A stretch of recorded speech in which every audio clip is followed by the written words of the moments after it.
का सिलेबस है, जो कि मैंने आपको पिछले वीडियो में बताया हुआ था। तो हमने उसकी सीरीज स्टार्ट की थी। मेरे खुद के नोट्स को मैंने सोचा आप लोगों के साथ शेयर करने के लिए।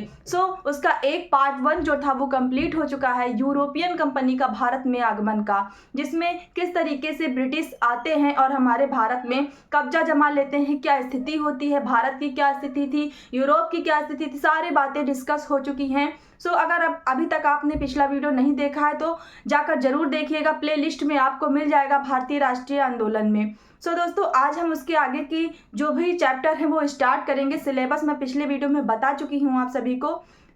आज जो हमारा टॉपिक होने वाला है बंगाल के बारे में, बंगाल पे किस तरीके से पूरे बंगाल पे जो है अंग्रेजों का कब्जा होता है और वो धीरे धीरे करके अपनी कंपनियों का विस्तार पूरे भारत में फैलाते जाते हैं और बंगाल में किस तरीके से वो पूरी तरीके से विजय पा लेते हैं। बात करेंगे प्लासी के युद्ध की और बक्सर के युद्ध की, जो कि बंगाल और अंग्रेजों के बीच में हमारे यहाँ होते हैं।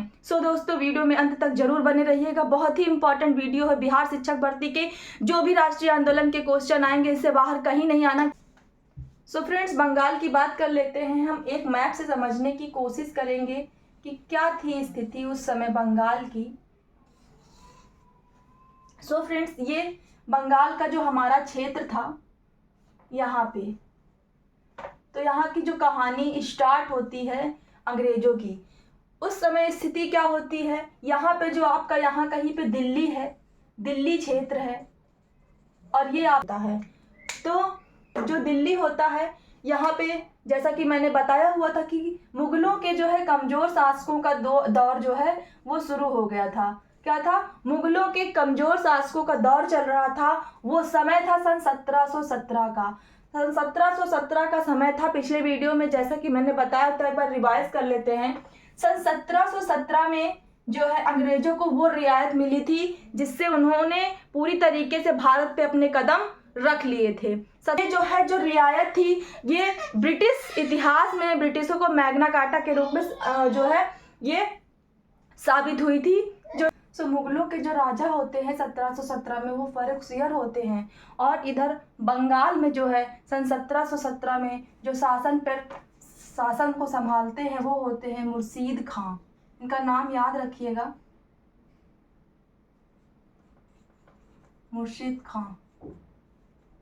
खां के बाद सन 1727 में जो शासन संभालते हैं वो होते हैं अलवर्दी खां। कौन होते हैं? अलवर्दी खां। ये जो अलवर्दी खां होते हैं, इन्हीं के शासन में बंगाल जो है वो अलग हो जाता है। बंगाल अलग हो जाता है अलवर्दी खां के ही शासन में। अलवर्दी खां का जो है कोई भी पुत्र ना होने के कारण, कोई भी पुत्र नहीं होता है इनका, तो अलवर्दी खां जो है अपना शासन संभालते हैं। जिसके बाद जो है सन 1756 में इनकी मृत्यु हो जाती है। सन 1756 में अलवर्दी खां की मृत्यु हो जाती है। जिसके बाद सत्ता पे किसे बिठाया जाए, इनका कोई पुत्र नहीं होता है। इनकी 3 पुत्रियां होती हैं। 3 पुत्रियां होती हैं जिनकी अलग अलग राज्यों में शादी हो जाती है। ठीक है। तो जो इनकी पटना में एक बेटी होती है, उसका पुत्र होता है सिराजुद्दौला, जिसको बंगाल का नवाब बनाया जाता है, सिराजुद्दौला को। तो बंगाल के नवाब ये बन जाते हैं सन 1700 ईस्वी में। सिराजुद्दौला होते हैं वो विराजमान हो जाते हैं बंगाल की सत्ता पे और शासन को संभालते हैं। तो जैसा कि मैंने बताया, पारिवारिक कलेश जो है शुरू हो जाता है और इनके जो भी दरबारी होते हैं और जो भी घरेलू सगे संबंधी होते हैं वो जो है पसंद नहीं करते कि इनको जो है गद्दी पे बिठाया हुआ था। तो बात करते हैं कि किस तरीके से क्या घटना रही थी जब प्लासी का युद्ध और जो है बक्सर का युद्ध बंगाल में छिड़ा अंग्रेजों के विरुद्ध। तो जान लेते हैं। तो जैसा कि हमें पता है कि किलेबंदियों का दौर चल रहा था। अंग्रेज और फ्रांसिस के जो भी लोग थे वो अपनी कंपनियों की किलेबंदी कर रहे थे। जो है अब तो क्या हुआ, ये बात जो है सिराजुद्दौला को पसंद नहीं आई। सिराजुद्दौला ने क्या किया, उस पर जो है रोका। उन्होंने सिराजुद्दौला नवाब जो थे बंगाल के, उन्होंने किलेबंदी करने से रोका। तो फ्रांसिस जो थे वो कुछ युद्ध से और किसी भी तरीके से उनकी जो है बात को मान जाते हैं, लेकिन जो अंग्रेज होते हैं वो अड़िग रहते हैं, वो किलेबंदी अपना नहीं रोकते हैं। तो जैसे कि कलकत्ता का जो फोर्ट विलियम किला था, हमने पिछले वीडियो में बात की थी। उस पर क्या करते हैं, जो सिराजुद्दौला नवाब बंगाल के होते हैं वो उनके जो है किले पे क्या करते हैं, आक्रमण कर देते हैं। उसी इसी बीच की जो एक घटना होती है आपकी, बहुत ही इंपॉर्टेंट घटना है, ध्यान करिएगा और नोट डाउन कर लीजिएगा। सो फ्रेंड्स, 20 जून सन 1756 की एक घटना होती है जिसको हम किसके नाम से जानते हैं? ब्लैक होल की घटना के नाम से। इस 20 जून 1756 की घटना को हम ब्लैक होल की घटना के नाम से जानते हैं। सो ब्लैक होल की घटना, आप इसको कहीं नोट कर लीजिएगा, एग्जाम में पूछा जाता है। ये जो ब्लैक होल की घटना थी, इसमें क्या किया था? सिराजुद्दौला की जीत हुई थी। इसमें बहुत सारे ब्रिटिश के जो सेना नायक है वो मारे गए थे, और जो ब्रिटिश के सेना नायक थे, एक उनका नाम आप ध्यान रखिएगा, हॉलवेक। हॉलवेक ने जो है इस घटना को, जो ब्लैक होल की घटना थी, इसका बहुत सा प्रचार प्रसार किया। इन्होंने कहा, इन्होंने क्या बातें फैलाई कि जो है नवाब, जो है बंगाल के नवाब थे, उन्होंने एक छोटे से कमरे में सेना नायकों को बंद करके रखा, 146 सेना नायकों को, जिसमें से कि केवल 23 ही निकल के बाहर आते। कितने? 23 लोग निकल के बाहर आते हैं, जिसमें कि एक ये था हॉलवेक। तो इसने आरोप लगाया सिराजुद्दौला पे। सो क्या हुआ कि ये जो घटना थी और ये जो बात हॉलवेक ने बताई है, ये इतिहास में इसका कहीं प्रमाण नहीं मिलता है कि ये घटना सत्य या असत्य थी। तो इसके पीछे दो रीज़न हो सकते हैं, या तो सिराजुद्दौला ने अंग्रेजों के सेना नायकों को बंद करके रखा होगा, या फिर क्या हुआ होगा कि ये कूटनीति रही होगी सिराजुद्दौला को बदनाम करने की और आगे युद्ध की रणनीति बनाने की। तो ये प्लानिंग भी अंग्रेजों की हो सकती है। फिलहाल जो भी रहा हो, हम आगे देख लेते हैं कि ये जो घटना थी ब्लैक होल की घटना, ये तत्कालिक कारण बन जाती है प्लासी के युद्ध का। जो ये घटना, तो क्वेश्चन में आपसे पूछ लिया जाता है कि वो कौन सी घटना थी जिसके कारण ये जो तत्कालिक कारण बनता है प्लासी के युद्ध का, और प्लासी के युद्ध की डेट भी पूछी जाती है आपसे। तो आप इसका जो है बहुत ही इंपॉर्टेंट, आपके जो दो युद्ध हुए थे, शुरुआती के युद्ध, प्लासी का युद्ध, आप नोट करिएगा जो युद्ध होता, आप डेट याद रखिएगा। प्लासी का युद्ध 23 जून 1757, इसकी डेट भी इम्पॉर्टेंट है। प्लासी का युद्ध 23 जून 1757 को प्लासी का युद्ध लड़ा गया, जो कि सिराजुद्दौला और अंग्रेजों के मध्य लड़ा गया था, जिसमें कि सिराजुद्दौला को जो है उनके जो सेना नायक थे मीर जाफर, इन्होंने धोखा दिया था। ये अंग्रेजों से मिल गए थे, जो कि अंग्रेजों ने इसके बदले में इनको क्या किया था? वादा किया था कि इन्हें जो है बंगाल का नवाब बनाएंगे। तो सिराजुद्दौला की इसमें हार हो जाती है प्लासी के युद्ध में, और अंग्रेजों की विजय होती है। तो कहते हैं जो अंग्रेज होते हैं, इनको एक कठपुतली के रूप में काम करते हैं, सत्ता अधिकार उनके पास होता है, ये बस। तो धीरे धीरे मीर जाफर को पता चल जाता है कि अंग्रेज उनका केवल इस्तेमाल कर रहे हैं। धीरे धीरे समय बीतते ही क्या होता है कि मीर कासिम, जो कि मीर जाफर का दामाद होता है, मीर जाफर के दामाद होते हैं मीर कासिम, इनका नाम भी आप याद रखिएगा, इम्पॉर्टेंट है। मीर कासिम का नाम पूछा जाता है। ये जो है मीर जाफर के दामाद होते हैं, जो अंग्रेजों से एक दूसरी जो है कुछ रियायतों पर जो है क्या उनसे वादा लेते हैं कि आप हमको जो है नवाब बनाइए बंगाल का, जिसके बदले में मैं आपको बहुत सी रियायतें मीर जाफर से कई गुना ज़्यादा आपको प्रदान करूँगा। 1760 ईस्वी में 1760 ईस्वी में जो है अंग्रेजों द्वारा मीर कासिम को नवाब बना दिया जाता है, नवाब नियुक्त कर दिया जाता है। लेकिन मीर कासिम जो होते हैं, उनको सारी अंग्रेजों की चाल होती है पता, और ये थोड़े से समृद्ध शासक के रूप में जाने जाते हैं। तो इन्होंने क्या किया? इन्होंने अपनी नीतियाँ कुछ अपनाई, कुछ अपनी बातें रखी। जो इन्होंने क्या किया कि जो मीर कासिम थे, इन्होंने क्या किया कि अंग्रेजों के जो व्यापारी थे, उनके साथ साथ जो भारत के व्यापारी थे, उनको भी इन्होंने लाभ देना सुनिश्चित कर लिया। इन्होंने कुछ जो है अपनी अलग से नीतियां अपनाई। इसमें से जो इनकी एक नीति जानी जाती है, प्रश्न में आपसे बहुत ही इंपॉर्टेंट प्रश्न पूछा जाता है कि वो कौन से शासक थे जिन्होंने मुर्शिदाबाद की राजधानी को बदल दिया। तो इन्होंने क्या किया था कि जो वहाँ की राजधानी थी मुर्शिदाबाद, इन्होंने मुर्शिदाबाद से क्या किया? मुंगेर राजधानी ट्रांसफर कर लिया था। तो ये जो है आपसे क्वेश्चन में सवाल पूछा जाता है, बहुत ही इंपॉर्टेंट है, इसको याद रखिएगा आप सभी। सो अंग्रेज जो है वो समझ जाते हैं कि ये जो मीर कासिम है ये हमारी कठपुतली बन के नहीं रहेगा। सो क्या होता है इसके बाद जो घटना होती है, ध्यान रखिएगा, 1763 की घटना होती है, 1763, जिसे नाम दिया जाता है पटना कांड। सो इस कांड में क्या होता है, जो अंग्रेजों का नेतृत्व करते हैं वो एलिस उनका नाम याद रखिएगा, एलिस होते हैं। और ये जो युद्ध लड़ा जाता है इसमें अंग्रेजों की पराजय हो जाती है। जब मीर कासिम की यहाँ पे विजय हो जाती है तो अंग्रेजों को ये बात बिल्कुल भी पसंद नहीं आती। अंग्रेज बहुत ही ज़्यादा क्रुद्ध हो जाते हैं। तो क्या करते हैं, वो मीर कासिम को सत्ता से हटा करके मीर जाफर को पुनः जो है नवाब बना देते हैं बंगाल का। तो इस घटना के बाद जो है मीर जाफर को पुनः बंगाल का नवाब घोषित कर दिया जाता है और मीर कासिम को हटा दिया जाता है। फिर मीर कासिम क्या करते हैं, मीर कासिम जाते हैं अवध में जाके उस समय 3 लोगों का नाम आप याद रखिएगा, इंपॉर्टेंट हैं, जिनको आप लोग ध्यान में रखिएगा उस समय। तो अवध के जो आपके नवाब थे वो थे शुजाउद्दौला। और मुगल के जो शासक थे, मुगल में जो शासक चल रहे थे वो थे शाह आलम। तो मीर कासिम क्या करते हैं, अवध जाते हैं, शुजाउद्दौला से अपनी बातें रखते हैं और ये लोग मिल करके एक त्रिगुट संधि बनाते हैं और मीर कासिम मिल करके। तो ये तीनों लोगों की मिलके एक जो है संधि होती है, त्रिगुट संधि बना करके जो है ये कहते हैं कि हम चल के जो है बंगाल पे आक्रमण करेंगे। और संधि है ये जाके जो पहुंचती है बिहार जाके पहुंचती है। तो आपके युद्ध की कहानी शुरू होती है बक्सर के युद्ध की। आइए जानते हैं। तो जो आपका बक्सर का युद्ध होता है ये 1764 में लड़ा जाता है।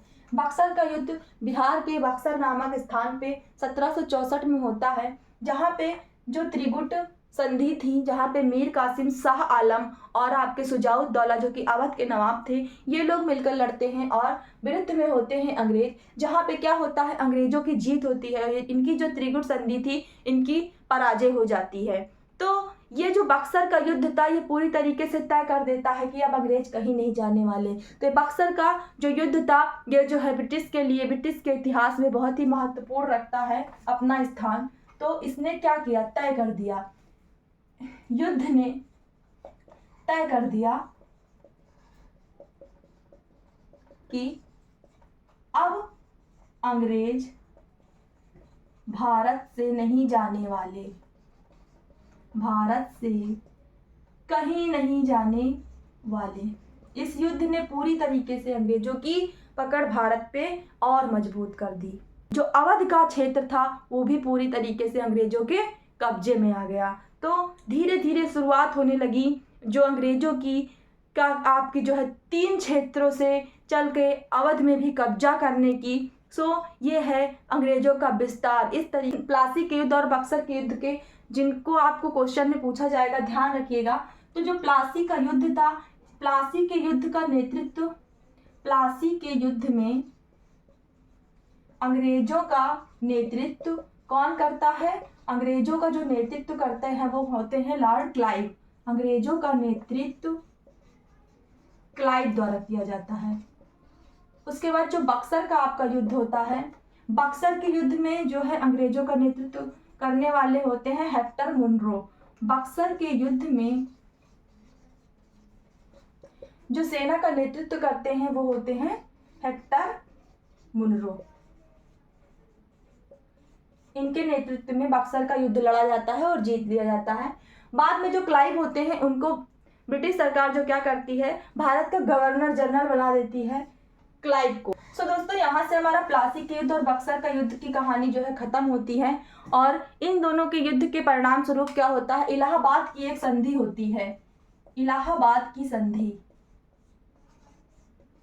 इस संधि में क्या होता है कि कुछ पॉइंट्स जो इंपॉर्टेंट है वो आप याद रखिएगा। वैसे संधि में तो बहुत सी चीजें होती, सारी बातें ध्यान में रखने की आवश्यकता नहीं है हमें। यहाँ होती हैं प्रथम संधि जो होती है आपकी इलाहाबाद की, जो प्रथम संधि होती है 12 अगस्त 1765 को होती है। 12 अगस्त 1765 की ये डेट इसलिए मैंने लिखी क्योंकि ये संधि जो आपकी प्रथम संधि इलाहाबाद की होती है, एग्जाम में पूछी जाती है। और पहला आपका परिणाम होता है वो क्या होता है, बिहार, बंगाल, उड़ीसा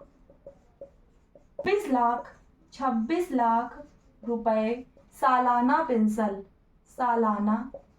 पेंशन मुगलों को देना तय होता है। किसको मिलेगा ये 26 लाख सालाना?